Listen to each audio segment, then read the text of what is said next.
Hello বন্ধুরা, সারা বছর বাগানে ফুল দেবে অথচ মেনটেনেন্স খুব বেশি লাগবে না, এই ধরনের কোনো ফুলের গাছ যদি বাগানে আপনারা লাগাতে চান তাহলে বাগানে অবশ্যই অ্যাডেনিয়ামের 2-4টে গাছ লাগিয়ে নিতে পারেন। আমার এই অ্যাডেনিয়ামের গাছটা প্রায় 7 বছর পুরনো।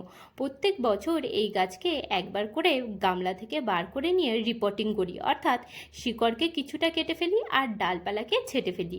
আর এইভাবেই করতে করতে দেখুন 7 বছরে গাছটা কত সুন্দর একটা বনসাই লুক পেয়েছে।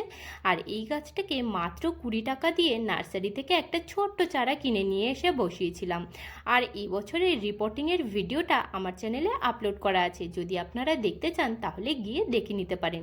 এখন দেখুন ফুল ব্লুম, পুরো গাছ ভর্তি গোলাপি রঙের ফুল ফুটেছে। এই গাছের এটা হলো সিঙ্গেল পেটেল একটু বড় সাইজের ফুল, আর এই গাছের কিন্তু ডবল পেটেল ভ্যারাইটিও আছে। আজকের মতন এইটুকুই, টাটা বন্ধুরা।